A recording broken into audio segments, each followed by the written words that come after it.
I mean, it doesn't matter. Okay, we're going to start now, and a couple of our panelists are on their way. This panel is the new face of U.S. imperialist wars, and it's sponsored by UNAC, the United National Anti-War Coalition. If you're not familiar with UNAC, we are the major anti-war social justice coalition in the United States today. We formed at a conference, a national conference of 800 activists in 2010, and since then we've played a leading role in challenging U.S. wars and threats of aggression through calls for action, education, and we demand out now from Afghanistan and Iraq and no intervention in Libya, North Korea, Iran, Syria, Africa, Venezuela, and now Ukraine, and an end to drone attacks in Pakistan, Yemen, and Afghanistan, and Somalia, and everywhere. In 2012, we initiated the organizing of the opposition to NATO that was meeting in Chicago, and we had the largest anti-war demonstrations since earlier in the Iraq War, where 15,000 rallied and marched, the last major mobilization of the anti-war movement in this country. We're also active in the social justice movements, civil liberties, and climate change movements. To get our mailings and action alerts, be sure to sign up. And organizations are invited to affiliate with UNAC. We're today in a new phase of imperialist wars. In the past, the U.S. was involved in maybe one or two wars at a time, and warfare was of the more traditional type of boots on the ground. Vietnam was a real turning point regarding the U.S. population's huge opposition to an ongoing war. And in spite of 9/11 and the massive propaganda campaign to justify war in Iraq, millions took to the streets to oppose it, an unprecedented event. The American people have grown increasingly weary of wars, seeing no justification to the huge costs of lives lost, countries destroyed, cuts to social services, economic downturn, and the increasing militarization of the domestic police. We saw with the huge negative response to the threat of military intervention in Syria that Washington can't sell this today. So now there's a turn to covert action, to drone warfare, special operation forces in Africa, 800 plus US bases around the world, billions to NGOs to engineer regime change, massive payments to strategic country allies and proxies like Israel, Egypt, and Saudi Arabia, and support to right-wing forces everywhere. They claim they are pulling out of the Middle East and talking about a pivot to Asia. But the reality is that under the radar and global surveillance, they are pivoting everywhere. And the cartoon, I do urge you to take a look at it. I think it's classic and perfect for describing what's going on, the new reality. The face of the 21st century imperialist wars is everywhere. The technologies of the 21st century also now allows unprecedented global surveillance, even from space, and a new form of war, cyber warfare.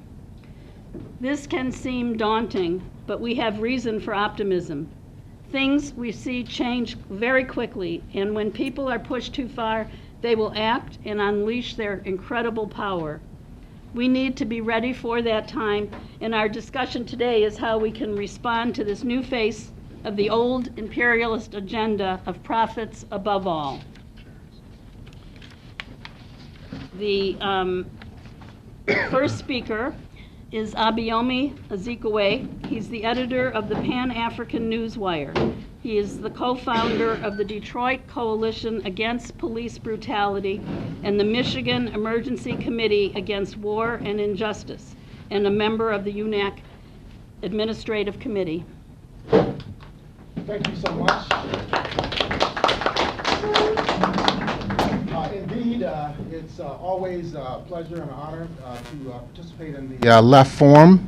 And I live in the city of Detroit, of course, which is also undergoing a form of counterinsurgency as we speak.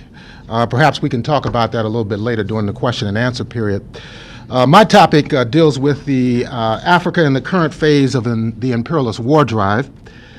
And perhaps the most overlooked aspect of the militarist policies of the United States and the European Union as well is the growing intervention of these former colonial and currently neo-colonial states in the internal affairs of the African continent. Since 2008, both the United States and the European Union member countries have been heavily involved in the region under the guise of fighting a so-called, quote, war on terrorism, unquote. Now, according to the narrative advanced by the ruling elites in the imperialist states, Africa is a major source of, quote, international terrorism, end quote. And that if the West does not intervene to monitor and to track down these elements, they will eventually attack the U.S., as was done on September the 11th of 2001. These same arguments were also put forward in the beginning of the invasion and occupation of Afghanistan and the lead up to the intervention in Iraq. Afghanistan, of course, almost 13 years ago, and Iraq, of course, in 2003, some 11 years ago. Now, with specific reference to the war against Afghanistan, the U.S. and the North Atlantic Treaty Organization forces have been occupying this Central Asian country directly for nearly 13 years. Now, moreover, if we examine the origins of the war in Afghanistan, it can be traced back at least until 1979, when the Soviet troops entered the country to defend the socialist government that had come to power the previous year. Now, the Al-Qaeda network was actually encouraged and facilitated by the United States, beginning under the Carter administration in 1979 and 1980, and thereafter by two successive Reagan terms between 1981 and 1989, and eventually the one term of rule of George H.W. Bush between 1989 and 1993. It was the Central Intelligence Agency, the CIA, and the Pentagon that provided training, weapons, funds, and diplomatic cover to the so-called Mujahideen in Afghanistan to counter the influence of the government that was in power at that time in Afghanistan under the People's Democratic Party of Afghanistan. Now, after the collapse of the Comecon sector in the Soviet Union between the late 1980s and 1991, the much touted, quote, end of the Cold War, unquote, was actually a myth. There was of course, new enemies for imperialism to target, challenge as well as defeat. In 1990 and 1991, there was the massive military buildup in the Persian Gulf. And of course, in response to the Iraqi annexation of Kuwait, the Kuwait monarchy, the massive aerial bombardments and ground invasion of 1991 in Kuwait and in Iraq led to an ongoing series of military operations against this Middle Eastern state. The utilization of sanctions, the continued presence of the Pentagon warships and fighter aircraft led to the deaths of hundreds of thousands of Iraqis. 12 years after the first Gulf War, the George W. Bush administration, after occupying Afghanistan, then went into Iraq despite massive public opposition inside the United States and around the world. Now, even though the allegations that were made by the Bush administration suggesting a direct link and even an alliance between Al-Qaeda and the ruling at that time Arab Ba'ath Socialist Party of Iraq was absolutely absurd to anybody who knew anything about the politics of the Middle East. There was still a concerted attempt to sell this to the public here in the United States. This false linkage served as an underpinning for the fake weapons of mass destruction fabrications that were promoted not only by the Bush administration, but were picked up and publicized by the corporate media, including the New York Times, and the then, quote, pre-liberal, unquote, MSNBC television network, which also supported the Iraq War in 2003. Now, a review of these arguments enunciated by the ruling class to justify war in the Middle East and in Central Asia are strikingly similar to what is being said today about the current situation on the African continent. One major exception, however, is the greater utilization of national and regional governmental troops as surrogates in these imperialist interventions. Now, I wanted to talk about some specific examples of imperialist intervention in various African states that have gotten a lot of attention over the last several months. Now, over the last several weeks, first of all, I just want to talk about Nigeria and the Central African Republic. Over the last several weeks, events in the West African state of Nigeria, which is Africa's most populous state, has drawn the attention of people throughout the world. The abductions of over 200 female high school students in the village of Chibok in the Borno state in the northeast of the country even prompted the intervention of the First Lady, Michelle Obama, several weeks ago.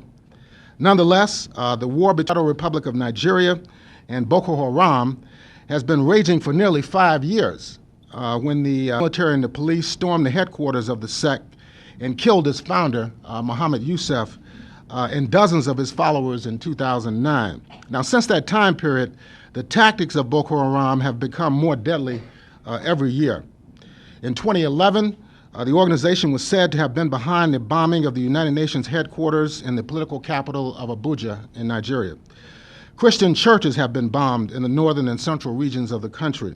Security personnel are being murdered more frequently, and improvised explosive devices are being planted, even in the political capital of Abuja, that have resulted in the deaths of dozens of people over the last few months. Now, the character of the corporate media coverage of the Nigerian crisis conceals the strategic alliance between the country and the United States ruling class. Nigeria is the largest exporter of oil from Africa into the United States. That's a very important point for us to take cognizance of. The character of the corporate, the recent announcements have been made that the rebasing of key indices by the Western financial publications and institutions has resulted in Nigeria being designated as a leading economy on the African continent. It just came out several weeks ago. Now they're saying that the Federal Republic of Nigeria has the largest economy in Africa, that it has surpassed the Republic of South Africa, which previously had the largest economy on the continent. At the same time, as the country is being championed for its tremendous investment-led economic growth, both France and the United States are moving its intelligence and military apparatuses into the country to battle the so-called Boko Haram insurgency. Now, earlier in the year, when the Nigerian government was commemorating the centenary of the consolidation of British colonial rule over the country, which took place in 1914, the French president, François Hollande, attended the events surrounding the 100-year anniversary. Hollande pledged to assist Nigeria in the so-called fight against terrorism, and then traveled to the Central African Republic, which is a former French colony, now undergoing the greatest internal security crisis during the post-colonial period of its history. The Central African Republic is also a country that contains strategic resources that are of interest to multinational mining corporations from both Western Europe as well as North America. A rebel coalition led by elements within the minority Muslim population, which only constitutes about 15% of the overall number of people in the Central African Republic, took control of the country in March of 2013 and held it until January of 2014, when the government of interim President Michel Jotadaya was forced to resign, largely at the aegis of Paris. Once the Seleka coalition was forced from power after a regional conference held in neighboring Chad, a Christian-based anti-Balaka militia group went into action attacking Muslim-owned businesses, mosques, and neighborhoods. By April, tens of thousands of Muslims had been forced to leave the Central African Republic for what was perceived to be safer areas in neighboring Chad and Cameroon, both of which have a history of French colonialism. Now, France has sent at least 2,000 of its own troops to the Central African Republic. The occupation is being supported and facilitated by the Pentagon. People may not be aware of that. They've been flying in troops. They've been providing equipment. They have also been involved in the initial stages of the intervention. Also, special forces from the United States have been operating in the Central African Republic at least since 2011, when the Obama administration deployed military personnel in pursuit of Joseph Kony, the leader of the Lord's Resistance Army that was founded in the East African state of Uganda many years ago. The imposition of another Christian-based government in the Central African Republic under interim President Catherine Samba Panza has not created the conditions for normalization inside the country. Although hundreds of thousands of Muslims have been forced into internally displaced camps and also into exile in neighboring states, at present there is a resurgent Muslim resistance movement that has also surfaced inside the country. They've been carrying out attacks over the last few days. In addition to the enhanced intervention of France and the United States, the European Union forces, EUFOR, have also entered the country in the aftermath of an EU-Africa summit that was held in April in Brussels, Belgium. Now, this summit generated tremendous controversy in Africa, since it deliberately bypassed the African Union, the regional 54-member African Continental Organization that was the successor to the Organization of African Unity that was formed some 51 years ago, and extended or denied invitations to individual states and leaders in direct contravention to the African Union's Peace and Security Council. So the AU has its own Peace and Security Council. They had set up conditions for participation in this European Union Africa Summit, and the EU totally disregarded the Peace and Security Council and decided who they were going to invite and under what conditions. Now, troops from several African states are operating as well inside the Central African Republic. The African troop presence is mandated by both the Regional Economic Community of Central African States, the CEMAC, as well as the United Nations Security Council. Moreover, the United Nations Security Council several months ago approved the deployment of some 12,000 foreign troops also to be sent into the Central African Republic. Their mandate appears to be designed as a peacekeeping force which is allowed to engage in military operations ostensibly geared towards stabilizing this troubled state. In these various foreign military forces, if these various foreign military forces are added up, they will constitute an occupying presence of at least 20,000 foreign troops in the Central African Republic.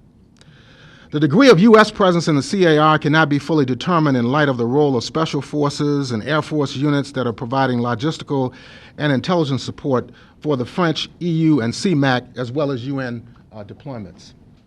So this gives you an idea of when we hear reports about the Central African Republic, they don't talk about the mineral wealth of the country. They don't talk about the ongoing French presence there, and also the African states that are allied with France, as well as the presence of the European Union, as well as the United Nations Security Council peacekeeping force, which I said will number up to 12,000.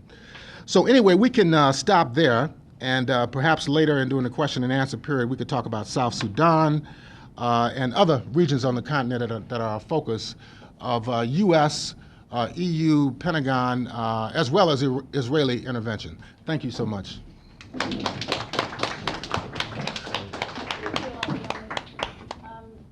next speaker is Bernadette Ellerin. She's the current chairperson of the U.S. chapter of Bagong Al-San Makabayan, or Bayan USA, an alliance of 18 Filipino-American organizations fighting for genuine sovereignty, peace, and democracy in the Philippines, as well as the rights and welfare of Filipinos in the United States and the entire diaspora.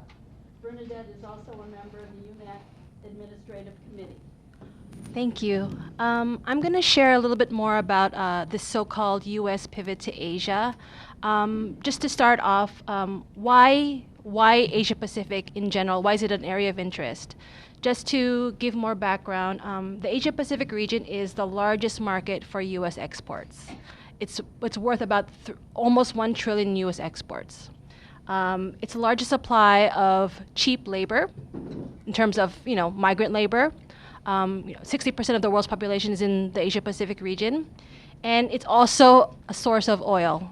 Particularly in the South China Sea, you see large deposits of oil and other natural resources.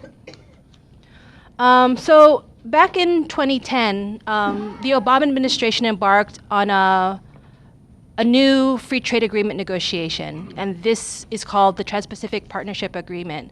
The TPP, how many people have heard of the TPP? It's slated to be the largest free trade agreement in history, much larger than NAFTA. And its scope is actually beyond trade. It actually has major implications on U.S. foreign policy and militarism. So that being said, in so right now the TPP has been negotiated within 12 countries in secret, largely in secret, and WikiLeaks was able to disclose one chapter in the negotiations. And to give you an idea of how threatening it is in terms of civil liberties, the chapter that was leaked talked about investment rights, investor rights. So basically, multinational corporations, if they feel that one country is not giving them the right to invest freely, they can sue. They can sue the country. So that just gives you an idea of how egregious it is, and how for-profit it is. So in 2010, that's when these negotiations started. In 2011, Hillary Clinton, the then Secretary Hillary Clinton, announced in an op-ed in Foreign Policy magazine, the op-ed was called America's Pacific Century, that America was going to be looking towards the Pacific in terms of its diplomatic thrusts. And since then, you will see, many Hillary Clinton, John Kerry, even Obama himself going to the Asia-Pacific region to have talks with various leaders in the region. And then in January 2012, Obama and then Defense Secretary Leon Panetta at the Pentagon announced that they would be shifting the focus of their military might from the Middle East to the Asia-Pacific region. So you see this gradual shifting. They call it a pivot, but it's not a pivot. The pivot is a very deceitful term to use because actually the Asia-Pacific region is home to the largest regional command of the U.S. Armed Forces, the U.S. Pacific Command. And its area of scope is over 36 countries, and it's in charge of all of the bases in the region and all of the defense treaties in the region. So it's not a pivot. It's an escalation of geopolitical strategy. Actually, the U.S. has been in the region since 1898 with the Philippine-American War. So they've been in the Philippines for 116 years. So the role of U.S. bases, first of all, U.S. bases is a low-cost intervention. It's a low-cost intervention for the imperialists because they don't have to wage an all-out declarative war. They just have to have, and it's a very much a low-intensity conflict. So the U.S. has been intervening in the Asia-Pacific region for decades, and in the form of military bases, in the form of counterinsurgency, in the form of military aid for proxy armies, and all of these things are at play where I'm from in the Philippines, the military armies, the counterinsurgency, and the base. So the role of bases, of course, is not ever for defense. It's never for defense. The role of a base is to control the shipping lanes of commerce and trade. And in that area of the world, most of the major shipping lanes for commerce and trade are there, especially along the South China Sea. So that's the reason why they're escalating their presence in the region right now. They just signed a new access agreement with the Philippine government, which would basically open up all of the Philippines to become one virtual U.S. military base. And they're heightening their exercises with particularly Asia and Vietnam. So you see a war. They just have to increase their presence through military exercises, and this is why it's like an intervention for the U.S. imperialists. So back to the TPP. One of the strategies for the imperialists right now is to isolate China. And I want to say that in terms of the U.S.'s policy when it comes to dealing with China, right now we see a policy of two-pronged policy, one of containment and one of engagement, because the U.S. and China are very valuable and crucial trade partners to each other. But at the same time, China's race to control the free trade area of the Asia-Pacific region is threatening the U.S.'s hegemony in the region. That's why the U.S. must create a free trade agreement such as the TPP that basically isolates China economically. I don't want to say that the U.S. is ever going to wage war with China because of that trade relationship, but certainly the U.S. is trying to provoke some sort of hostility towards China, particularly with the encroachment of dealing with regional territorial disputes along the South China Sea, where China is basically encroaching on territories of other Asia-Pacific regions in that area, and the U.S. is basically fanning the flames for military provocation by engaging in military exercises in the region. So in terms of the neoliberal policy, which is another form, which is the other side of war and militarism, neoliberalism, and with the Trans-Pacific Partnership being kind of the centerpiece of this so-called pivot. What we're seeing right now is very recently, President Obama visited the Philippines as well as other Asia-Pacific countries such as Japan, South Korea, and Malaysia. And we're seeing a lot of pushback in these countries against the TPP. Particularly in Japan, they have not agreed on all of the stipulations of the TPP. And that is a very positive sign for all of us who are fighting against U.S. imperialism.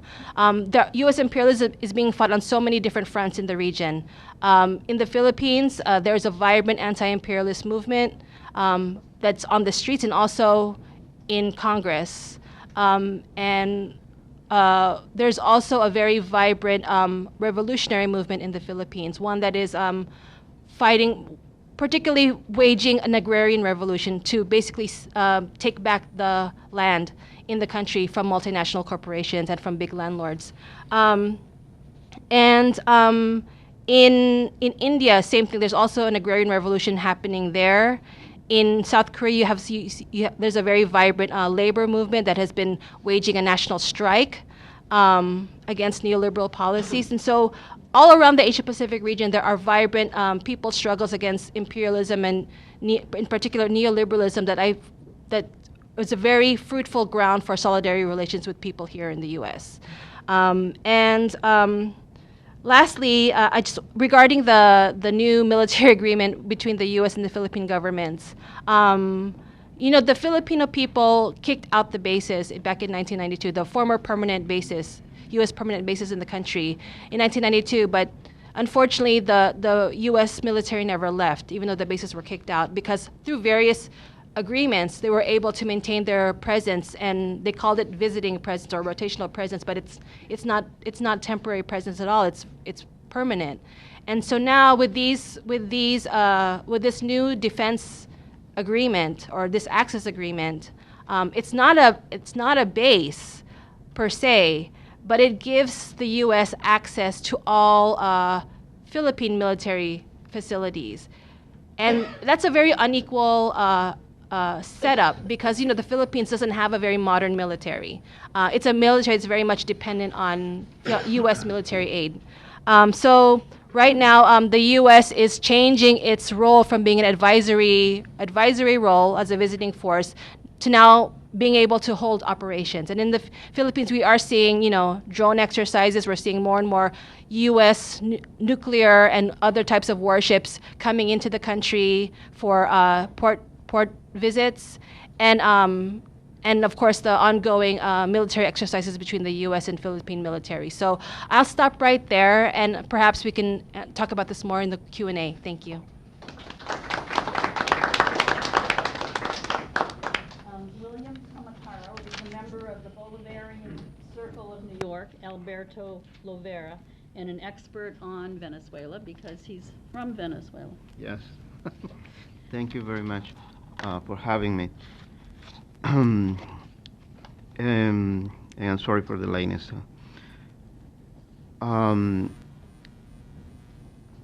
When in the last few months we have been facing a very sophisticated coup, continuing and low-profile coup against the government of Venezuela.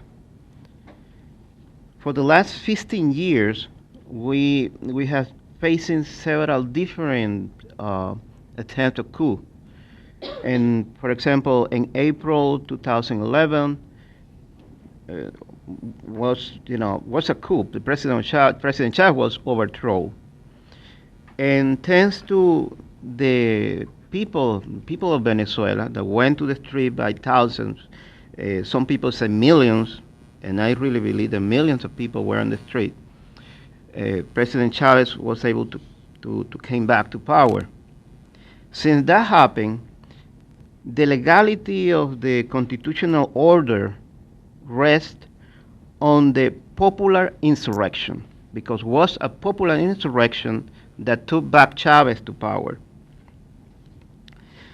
So immediately after that coup, in January, and between December and January 2003, um, we had the so-called oil strike against President Chavez. So they just get, uh, uh, they try to destroy the economy. And again, we have another popular insurrection because people went to all these big companies of the state, the oil companies surrounding they were around those installations, and they had the list of all the people that the government said, the executives that were sabotaging the company, and they organized by themselves checkpoints, and they were requesting IDs, and if you were on the list, so people that were organized by themselves, they decide, no, you cannot go inside because the minister said that you are part of the sabotage. So again, the popular insurrection preserved the Bolivarian Revolution.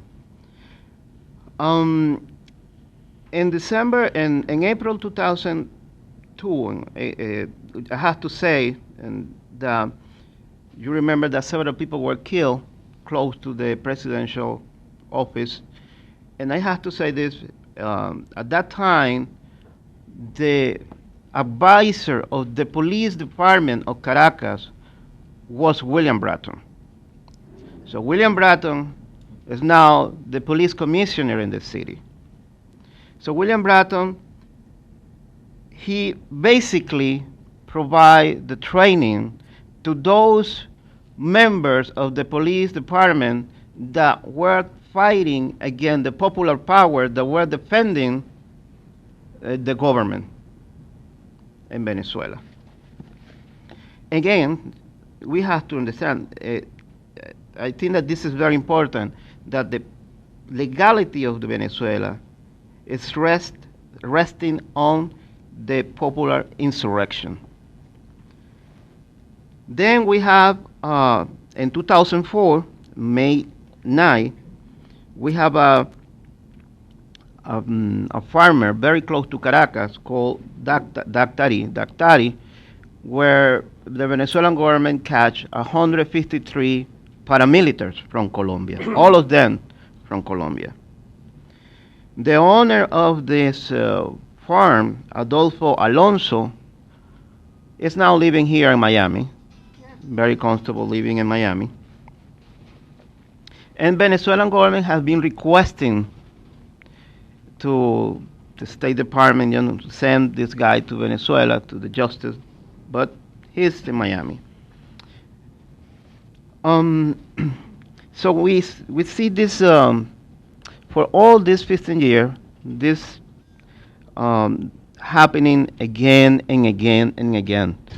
The United States government trying to overthrow in one way or another the Venezuelan government, the Bolivarian Revolution. And they have been using all kinds of tactics. They have been accusing the Venezuelan government of drug trafficking. They have been accusing the Venezuelan government of supporting the guerrilla movement in Colombia, to give them money to other governments. Even they said that the Venezuelan government gave to Kirchner $300 million, something like that, in suitcases. So you can imagine how many suitcases, that is. They say, oh, Chavez was financing Hezbollah, also Hamas, even the Taliban and Al-Qaeda, Chavez was financing them, and they would have headquarters in Margarita Island in Venezuela, according to the State Department. They have been also working and create a scarcity of food, sabotaging the food the distribution in Venezuela, using the bourgeoisie to do their dirty job there.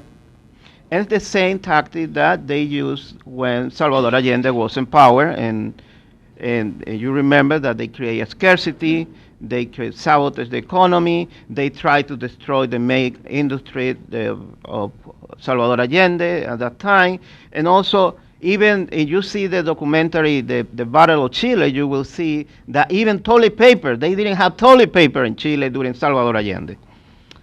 So, of course, during Salvador Allende and also in these 15 years, the Bolivarian Revolution has been facing a huge media campaign, that has been caused, that has been and certain people causing some kind of sicknesses that made them to be detached from the reality. They really don't know what the hell is going on in the country. They really think that the Taliban are somewhere, that the Al Qaeda is around, and they believe all this stuff that United States is trying to make them to believe through the mainstream media. Before that, we have the Caracazo, that was in 1989. I have to mention this because the Caracazo, thousands of people went to the street, demonstrate, and almost more than 3,000 people were killed, and most of them were poor, black, people of color. In those days, those people that were demonstrating basically almost every day were poor, black people, brown people, and the mainstream media was not paying attention to them. So you didn't see any single news about it in the media in those days. And the Caracazo happened, and Carlos Andrés Pérez, the president of Venezuela at that moment, was received by George Bush, the old guy, and he said basically, oh, he's a good Democrat. Okay. He killed 3,000 people, he's a good Democrat. So last year, the foreign minister, he met John Kerry in Guatemala in a summit that was taking place in Guatemala. And this summit was a summit where they met for the first time. And basically he said, oh, boys, you don't have to think more about socialism. Let's be the partners and let's try to make deals. We can do very well. And then, he went to Venezuela. He said, well, John Kerry said to me, oh, you know what I said. He said that in the mainstream media, national media in Venezuela, and everybody was laughing in Venezuela. No, as you know, this administration has not recognized President Maduro as a president of Venezuela. Obama has not recognized Nicolás Maduro as a president of Venezuela.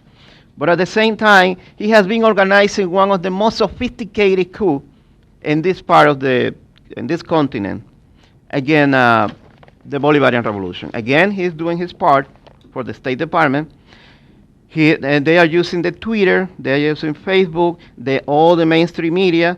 They are, using pictures of police brutality happening in Egypt, on Ukraine, and they are using all this propaganda against the Venezuelan government.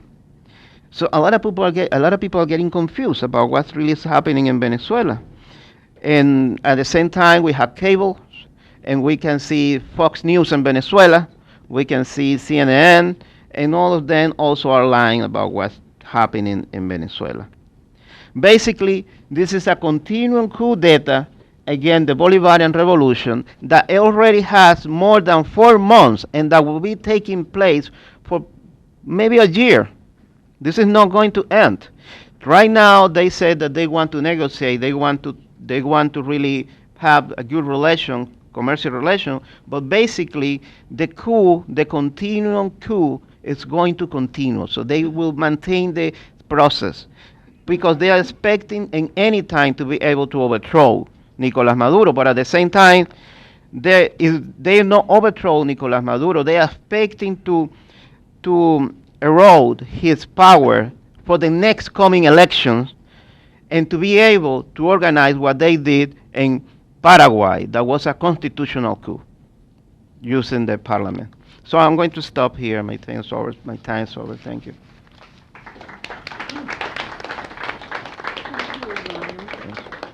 Our next speaker is Jeff Mackler. He's a member also of the UNAC Administrative Committee, and he's been an anti-war leader for many years.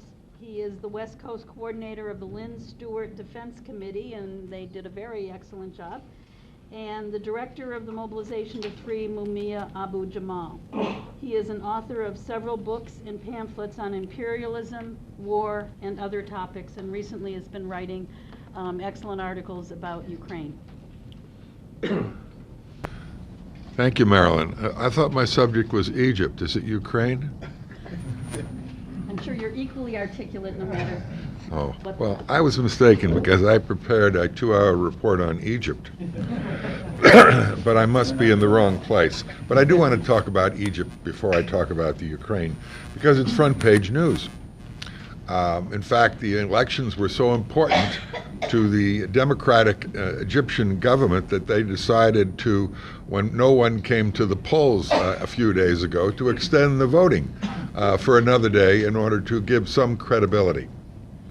And now the estimates are, no one in the world believes it, including UN observers and so on, that there was anything resembling a legitimate vote. Partially because they killed everybody who tried to campaign on the other side, literally tens of thousands of people. But the reason I mentioned Egypt is because the June 30th Tamarud rebellion that overthrew the elected Morsi government was said to initially have 14 million people present in this massive mobilization. They picked the number 14 because Morsi was elected with 13 million, and therefore if more than 13 million sign a petition for your removal, then you have more people on your side signing a petition and so on. But as the figures came out, it turned out there were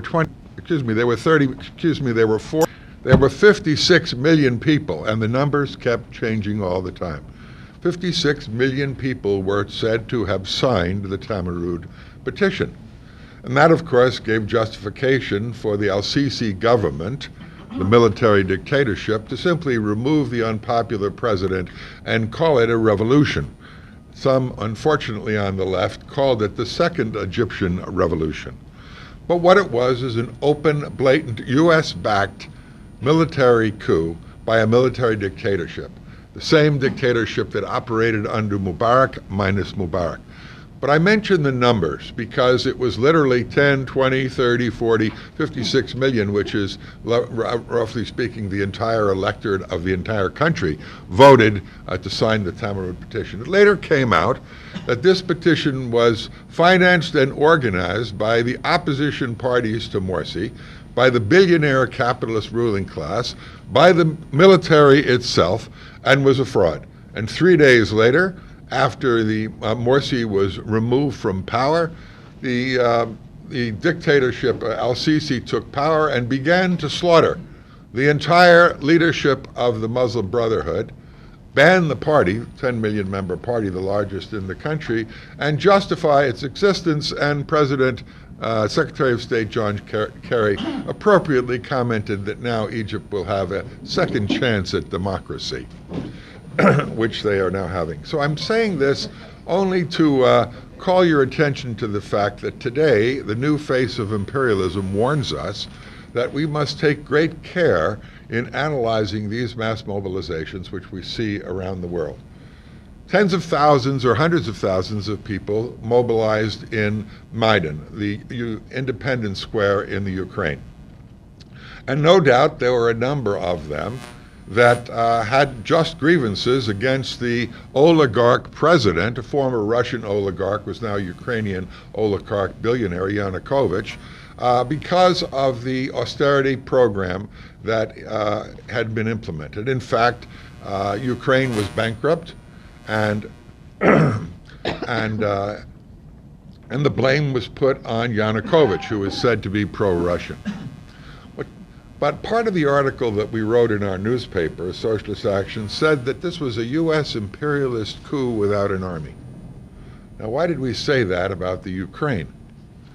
Well, first, 80% of all foreign direct investment in the Ukraine prior to the coup was from the European Union, not from Russia.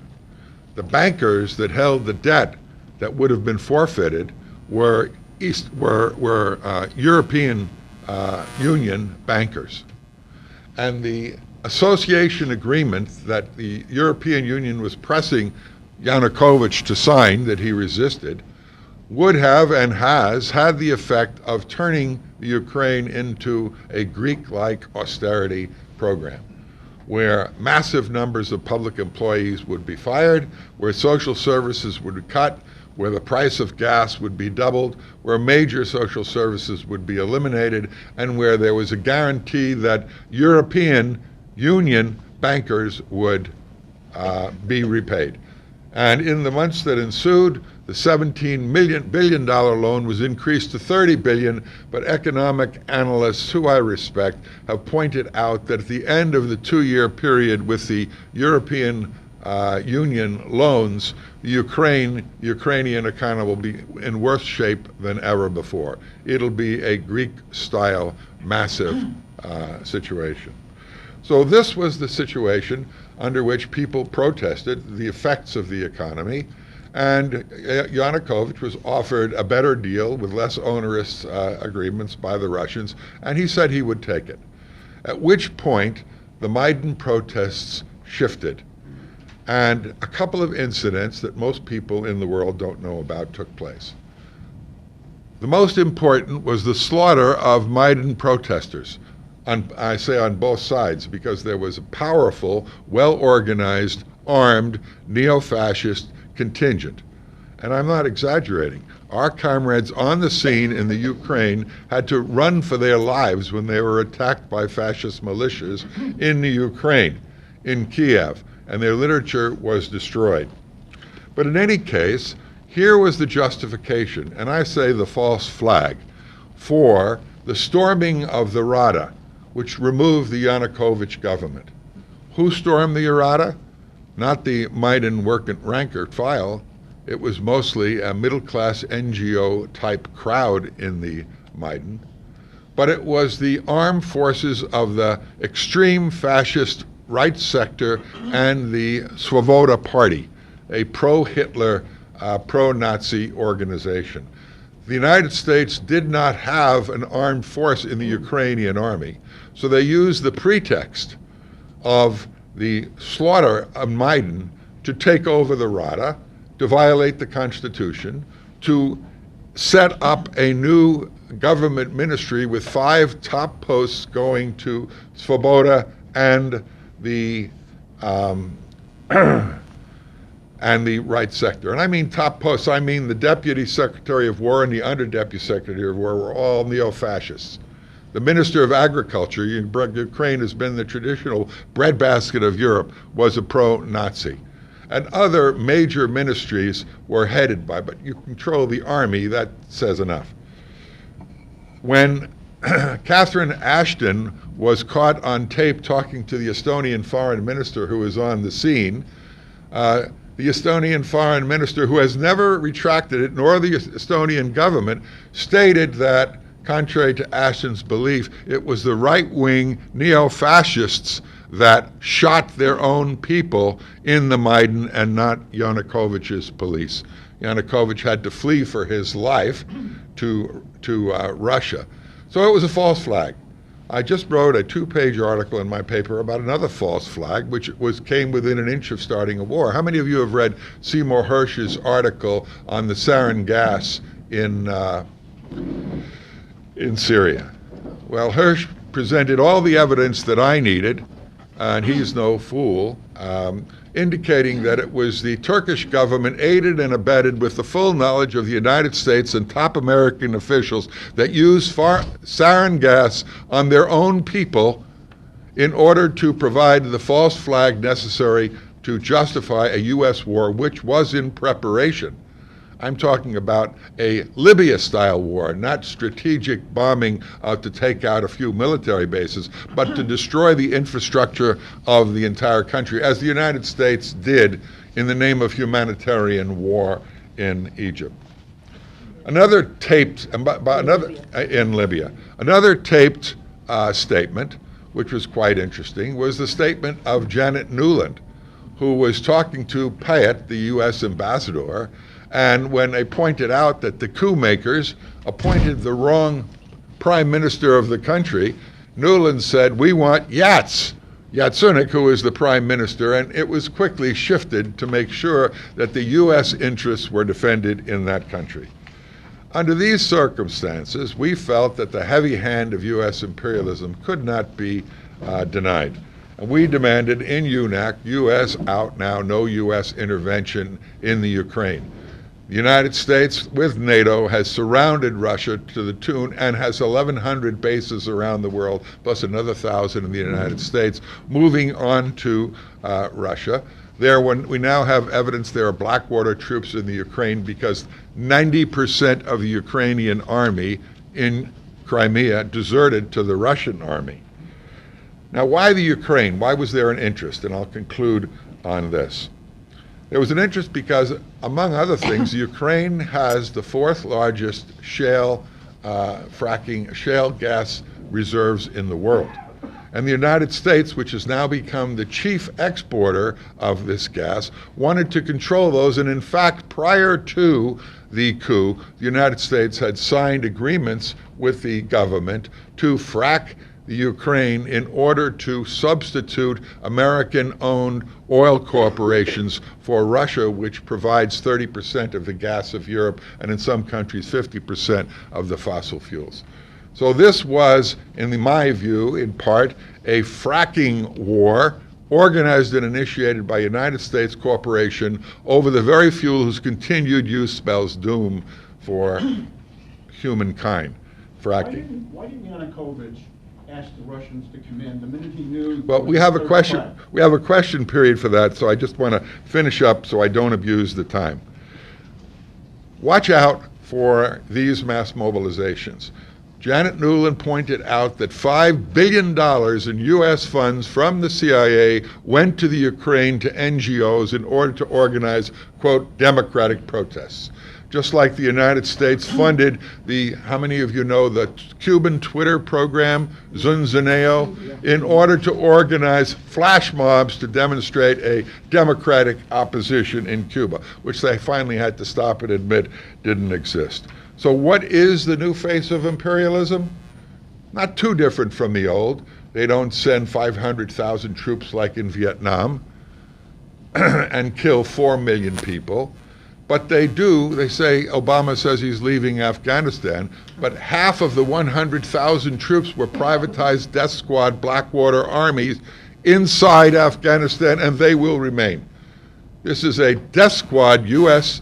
policy which exists throughout Africa and virtually every nation on earth. Privatized. This is drone war, like on Pakistan, where in 37 African countries they have military stations and they essentially say to any would-be opposition person, either you agree with the policies of the United States government militarily with our death squads, or we'll drop a drone on you and your ass is grass, if I may say. So the new face of imperialism includes flash mobs, includes cyber war, like we heard from Snowden. It includes economic penetration, like in the Ukraine, and so on. In both of these countries, and I promise this is my last conclusion, they're capitalists. Russian oligarchs are the same oligarchs that rule the Ukraine. They ripped off state property when the Soviet Union disintegrated and operate in their own interests, and they can be bought by the highest bidder. But the main focus in the Ukraine was not the Russian threat, which was simply to bail out the country at a better rate, was the organized imperialist economic infiltration backed by the only reliable military force they could, openly neo-fascist troops to storm the Rada, take over the country, and rule it with impunity. We'll say more later, and thank you very much. Our final speaker is Sarah Flounders. She's the author of War Without Victory, The Pentagon's Achilles Heel. She is the co-director of the International Action Center and a member of the Administrative Committee of UNAC, and an organizer of many past major anti-war mobilizations. It's really an honor to be participating in this panel today. with quite a number of folks that I work with over years. Now, just taking up the new phase and the new face of imperialist war, it's a challenge that we need to take on as to how to act and how to look at things in a different way, how to lead, what kind of coalitions, what kind of activities. There is a population today that in every poll, every time they do a measure or a count, war on Syria, threat in the Ukraine, doesn't matter where, is overwhelmingly, and the polls are 80%, 89%, huge, huge figures. Actually, the Wall Street Journal polls, because of the class they're speaking to, the figures are always much higher than the USA Today or the Pew polls. That's interesting, too. In terms of those who oppose U.S. military action for any reason, it's a challenge for us politically how we organize in a time when there's also a systemic crisis of capitalism. We often say capitalism at a dead end. Capitalism without options, without a future for youth, with low wages and lower wages and lower wages and destruction of pensions and housing on a massive scale. Look at what Detroit is an example for what the entire country faces. And it is a crisis because this is a system that's so fabulously productive that it can't possibly hope to sell what it produces, and the only money to be made is in endless speculative bubbles.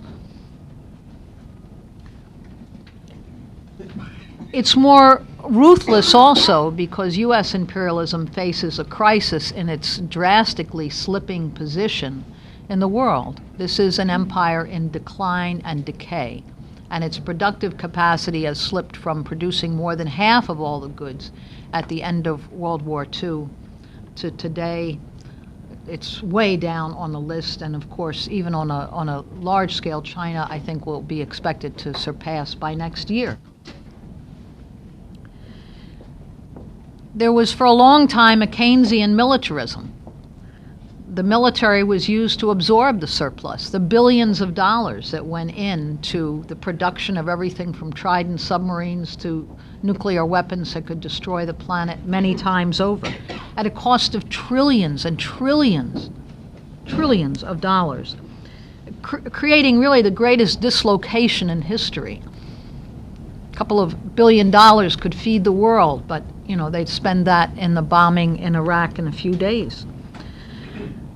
So, and you have today a military budget that's larger than the rest of the world combined, and it can no longer bail the U.S. out of any economic crisis. It can be $500 billion and more, and it grows every year. And yet, when the banks were in crisis, it's taken, past 13 trillion of direct money. So the infusions from the Pentagon are no longer enough to even solve the economic crises. It's unrestrained war, and it's constantly trying through military means to reconquer what is lost.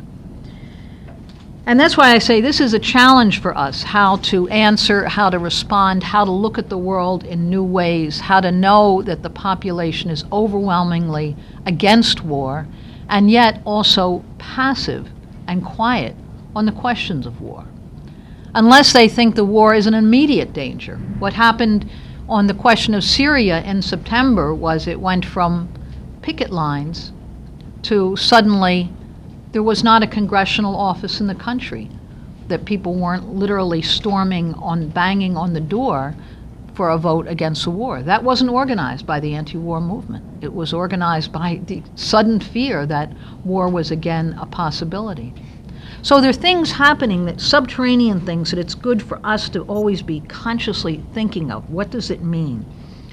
The only solutions are not only military means in a desperate effort to reconquer what's lost, a desperate effort to grab hold of markets, to expand NATO, a competition with Germany and France and the EU, along with I'm so glad that Berna addressed the tilt, and it's not a tilt to China, to Asia, how to reconquer Russia. This is a dying system that is desperately seeking to survive and very consciously using an escalation in racism and on a global scale in ethnic and religious differences. As Abayumi described, what's happening in Africa. This is not a mistake, it's not an accident. It's part of the policy of AFRICOM in every country where they want to seize hold to use massive means of destabilization. It's exactly what they used in Yugoslavia. It's the very same policies that are used, and they have the anthropologists and the military means to know exactly where to go and how to exacerbate. There's also repression on a massive scale, both on a global scale and internally. The largest prison population in the world, it's grown by 7 and 8 times to what it was just, I think, 3 decades ago. The largest police force, the police force in New York City, is larger than most countries in the world. They're the military of most countries of the world. And then, as I say, the military, you have an NSA that is spying on every internet, every letter mailed, every phone call made. So this effort to reconquer, and where that's not possible, from massive destruction. It's like the story from Goldfinger, you know, if this billionaire who wanted to control all the gold of the world. And they said, but you could never seize the gold in Fort Knox. It would take you weeks just to move it. He said, I don't want to move it. I want to nuke it. So then the supplies of gold that I have will be the only gold in the world. So that's the way the U.S. looks at markets. It's the way they also look at oil. That's the way they look. If they can't control it, take it off the market, absolutely destroy it. And that's what's happened in Iraq and in Libya until they can pump it again in their name. This is the ruthless, ruthless struggle to control markets. Now, I want to spend and they're using, whether it's drones, where it's, or in AFRICOM, a military action a day. I mean, it's huge. It's on a massive scale, and the population here can be completely overwhelmed by it, because they're also overwhelmed at the same time by the real economic problems that are greater than at any time. Now, in Syria, there is a massive effort through sanctions, through thousands and tens of thousands of mercenaries, to overthrow the government and completely also destroy and dislocate. More than a third of the population of Syria today are refugees, are dislocated. I mean, you wonder how a society even exists with that scale of dislocation, and yet the fierce feeling in the country is to resist this takeover, because they look at what happened to neighboring Iraq right next door. So it has made a fierce support also for a government which there may have been all kinds of differences with in the past, but facing mercenaries of a fanatical character and death squads, the population has really rallied and has, for more than 3 years, resisted like we saw a resistance in Libya for 7 months of bombing, systematic. It was quite an incredible feat. But in Syria, it still holds. And so the question for us is how to respond. We have to know that we're up against total demonization. Whether it's Saddam Hussein in one time, or Gaddafi, or now Bashir Assad. And U.S. recognition plays an important role in this. You could look at the Ukraine, where a day after the fascist coup, Yatsenyuk is invited to the White House. The government is immediately recognized. The government that has not a shred of credibility, that overthrew an elected government. And yet, the elected government of Maduro, as William Kamikaro pointed out, is not yet recognized. So political recognition is absolutely a political act coming from the White House, from the top down. Who's recognized? It's the fascists, it's the reactionaries, and who is not recognized. Now, how we respond, of course, we could say U.S. out everywhere, and that's true. How we link the struggles together and also consciously take on the demonization, that's important, because responding in a combative way is important. It's not just the broadest unity, it's answering the crises as they arrive, when they're arriving. Now, I think for matters of time I won't take up, but the 4 elections in the past few weeks, where you had in the Ukraine a massive referendum, millions of people involved in East and South Ukraine, the People's Republic of Donetsk and Lugansk, calling for renationalizing the industries.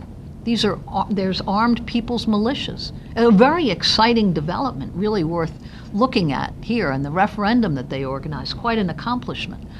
And then the fascists organized an election without credibility and who could run in the Ukraine. 2 elections within 2 weeks of each other. One representing a determination of the people to resist, and the other a staged and manufactured thing. And I'm so glad that Jeff described the election in Egypt, where it was probably the biggest no-show vote in world history. I mean, the number of people that stayed home in 2 days of voting, they said 10% of the population had voted. So they extended it another day, and they said there's a $70 fine to anyone who doesn't vote. And all kinds of threats of any state employee and so on. Subsidies given for voting and so on, just to turn out a vote. Now, I want to close in looking at what's happening with this election in Syria. And why it's important to pay attention to it. Hopefully everyone got this sheet and this statement on the back. But it's responding as crises happen. I don't know if anyone here has followed the news. It hasn't made much U.S. news, but Lebanon today is absolutely paralyzed, locked down. The city of Beirut, the roads are impassable because like more than 1 million Syrian refugees are on the move in order to vote. And there's like one voting place. And so the roads around, it's just quite an incredible, if you've seen the pictures, you see a sea of refugee Syrians who are coming to vote. They were so fearful of, and overwhelmingly, for Bashir Assad. Now that's important to recognize. Regardless of what we think of the political program, the determination that people see it as one way of resisting an absolute takeover by death squads and mercenaries. And that's why it's had this enormous, there's no other explanation. It could have been a stay-at-home like in Egypt. People know how to do that. But there's the opposite response, so much so. Now the U.S. barred Syrians from voting here in New York. And there's a demonstration, by the way, today about that by the Syrian American community. There are thousands of Syrian Americans who are outraged by this. They barred Syrians from voting, something they haven't done before, in Germany and in France and in Belgium and in the United Arab Emirates, other countries where there are large Syrian populations over years and now refugee populations. They're so fearful of this response. And the election in Syria will be on Tuesday. We think it's important. From the International Action Center, we're part of a delegation. There's an important U.S. delegation that went from a number of organizations to Syria during this time. Why? Not because we're voting, but because this is one of those resistance feelings that sometimes takes an electoral form and also can take an armed form and can take all different forms of struggle.